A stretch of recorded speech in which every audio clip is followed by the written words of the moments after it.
Teate, te olete nende videote vältel muutunud mulle väga südamelähedaseks. Ja ma arvan, et me oleme teineteist juba piisavalt tundma õppinud ja meie vahel ei tohiks olla enam mingeid suuri saladusi. Ma mõtlesin, et loen teile täna natukene ette oma päevikust. Ma kirjutan siia iga päev, mis ma olen teinud, mida ma tunnen ja millest mõtlen. 16. märts. Käisin poes, ostsin süüa. Pärast lugesin Prusti. Elu on saast, armastust pole, sõpru pole. 17. märts. Kõik on samamoodi.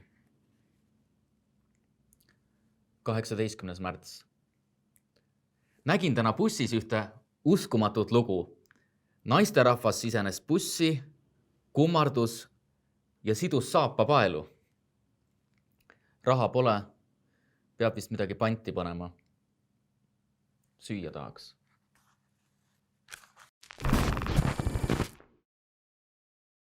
Tere! Tänases videoopsi loengus küsime, kuidas kirjandus liigitub ja miks on seda oluline teada. Teisisõnu räägime kirjandusžanritest. Ma ütlesin teile enne lugema hakkamist, et tegemist on päevikuga. Ilmselt on teil kõigil päevikust mingisugune ettekujutus ja selle ettekujutuse pinnalt te kuulasitegi. Igal teosel on ju kobartunnuseid, mis esinevad ka paljudes teistes tekstides. Nende korduvate elementide abil ongi võimalik tuvastada žanriline kuuluvus, mis iseloomustab näiteks päevikut. See on isiklik, kirjutatud mina vormis, sageli on märgitud kuupäevad ja nii edasi. Kuidas tunduks, kui nüüd järsku tekiks minu päevikusse üks suur jõhkardist lohe, kes ründab mu sõpra ja sööb ta ära?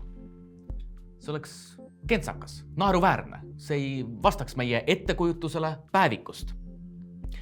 Žanrite määratlemine on nagu klassifitseerimine bioloogias, kus näiteks rebane kuulub rebaste perekonda, koerlaste sugukonda koos kojoti, kääbusrebase ja paljude teistega. Nagu bioloogilised liigid kujunevad välja ajapikku, siis nõnda on lood ka kirjandusžanritega. Mõned kaovad, teised kerkivad esile, muutuvad. Näiteks romaan on kirjanduses väga uus nähtus, sisuliselt 18. sajandist. Klassikalise novelli kõrvale on tekkinud avatud lõpuga novellid. Vabavärsilist luulet ei osanud 19. sajandi lõpus suur osa kirjandushuvilistest üldse luulena ära tunda. Žanrid pole olulised üksnes kirjanduses, vaid kõikides kunstiliikides. Ma paluksin teil mõelda, mille alusel te valite filme, mida vaadata. Mõned filmid meeldivad ju rohkem kui teised. Mõni päev on tunne, et väsimus on peal, ei viitsi vaadata mingit ajaloolist igavat dokumentaalfilmi teisest maailmasõjast. Võib-olla sobiks hoopis tükis romantiline komöödia. Või vaataks hoopis õudusfilmi. Äratab üles. Kui õudusfilmi vaadata, teame ju kohe, mis juhtub. Alguses hämar, salapärane. Nüüd juhtub midagi. Tekib tohutu pinge. Aga lõpuks enamasti kõik laabub. Me teame kõike seda ette, sest tunneme suurt osa žanri reegleid. Žanri tundmine aitab niisiis langetada otsuseid, mida vaadata, mida lugeda. Kuidas valida raamatupoes teoseid? Tulge, lähme vaatame. Nii, seal taga näete, see on luuleriiul, aga seal pole ammu keegi käinud. Siinpool, tulge edasi, tõlkekirjandus, seal on proosateosed, elulood, lastekirjandus, õppevara, näete seal taga sõnaraamatud. Valige, mida hing ihaldab. Žanrid määratlevad paljuski ka selle, kuidas me teksti loeme. Me ei hakka otsima näiteks novellist värsse või ulmeromaanist 19. sajandi kõrtsielu kirjeldusi. Neid ei peagi seal olema. Kui me tunneme žanri reegleid, siis me näeme, missugused tunnused on universaalsed, aga kindlasti ka seda, mis on selles konkreetses teoses eripärast. Kirjandusžanrid on üldistused. Igal teosel ei pea esinema kõiki žanri tunnuseid, sest iga kirjanduslik isend on ikka oma nägu. Pealegi üks teos võib ühte aegu kuuluda mitmesse žanrisse, aga ükski kirjandusteos ei sünni kunagi tühjale kohale. Romaani ei saa kirjutada, kui ei ole varem romaaniga kokku puutunud. Säutsu või TikToki postitusega täpselt sama lugu. Ka neil on oma vormilised reeglid. Annan teile väikese ülesande. Näete, siin on minu päeviku sissekanne. Olge nii head, tehke sellest Twitteri säuts. Kuidas me võiksime kirjandust siis ikkagi liigitada? Kõige laiemalt näiteks 2. Ilukirjandus, aimekirjandus. Aimekirjanduse alla kuuluvad näiteks autobiograafia, kui inimene kirjutab enda elust. Biograafia, kui keegi teine kirjutab kellegi elust. Ja? Igasugused ajakirjandusžanrid, näiteks uudis, arvamuslugu, samuti õpik ja nii edasi ja nii edasi. Žanreid võib määratleda paljude eri tüüpi tunnuste põhjal. Näiteks sisu, missugused on teemad, kes on tegelased. Me ju teame kohe, et ajalooline romaan, nagu nimigi ütleb, kujutab võrdlemisi tõetruult minevikku, sageli tegelikult elanud inimeste elu ja tegemisi. Või vorm. Näiteks sonett on lüüriline luuletus, mis koosneb 14 värsireast. Haiku, loodusluuletus, kus igas reas on kindel arv silpe, 5, 7, 5. No proovime korra kirjutada päeviku sissekanne haiku vormis. Armastuseta, sõpruseta elada, lõputus näljas. Žanritel on aga ka alažanrid ja alažanritel omakorda alažanri, täpselt nagu bioloogias.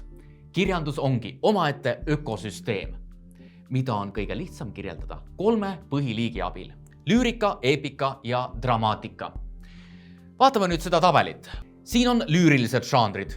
Võtame näiteks soneti. Siin on Petrarca sonett kohe, jah? Näete, nii.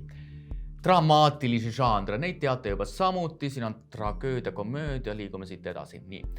Eepilistest žanritest on praegu kindlasti kõige populaarsemad romaan, novell ja jutustus. Teeme katse. Vajutame näiteks romaanile. Nii, mis siin on, mida siit võtta? Kiriromaan, päevikuromaan, jõgiromaan, rühiromaan, rüütliromaan, sõiklus. Hästi, see kõik kisub päris teoreetiliseks. Tahate, ma loen teile parem veel natukene oma päevikust. 19. märts, ikka sama. 20. märts, süüa tahaks. 24. märts, pole juba mitu päeva kirjutanud. Käisin eile liigkasuvõtja juures, on alles vanamutt. Läksin ja lõin talle kirvega pähe. Nüüd olen õnnetu. Ma arvan, et te saite juba ise ka aru, et tegu pole siin päris õige päevikuga. Siin räägitakse hoopis ühest Dostojevski romaanist. Žanreid võib ju tunda küll, aga enamasti tekitab tõelist lugemisnaudingut, tõelist mõnu see, kui žanri piiridega mängitakse. Loed päevikut, selgub, et see on väljamõeldis. Või segunevad väljamõeldis ja tegelikkus. Segunevad žanrid. Ükski lugeja ei taha lugeda täpselt ootustele vastavat kirjandust. Parem on ju mõnuleda, liikuda tekstides kobamisi. Nii et erinevalt bioloogiast pole kirjanduses žanrite vahelised piirid enamasti täpsed. Kirjanikud üritavad raputada žanri piire, mängida piiride sees, mängida meie ootustega. Mis oleks parem lugemine, kui mitte läbi kukkunud lugemine? Teeme lõpetuseks väikese kokkuvõtte. Esiteks, kirjandusteosed jagunevad ühiste tunnuste alusel žanritesse ja alažanritesse. Teiseks, žanrid ja nende piirid kujunevad välja pika ajaperioodi vältel ja ka muutuvad ajas. Kolmandaks, žanrireeglite tundmine aitab valida teoseid ja suunab meie lugemisviise. Neljandaks, lüürilised žanrid on näiteks sonett, eleegia, epigramm, ood, hümn. Eepilistest žanritest kõige levinumad on romaan, novell, jutustus, aga ka eepos ja poeem. Dramaatilised žanrid on näiteks tragöödia, komöödia ja melodraama. Ja seitsmendaks, žanri piiride ja konventsioonidega mängitakse. Tõeline nauding seisneb enamasti selles, kui teos ei vasta täpselt kõikidele žanri reeglitele. –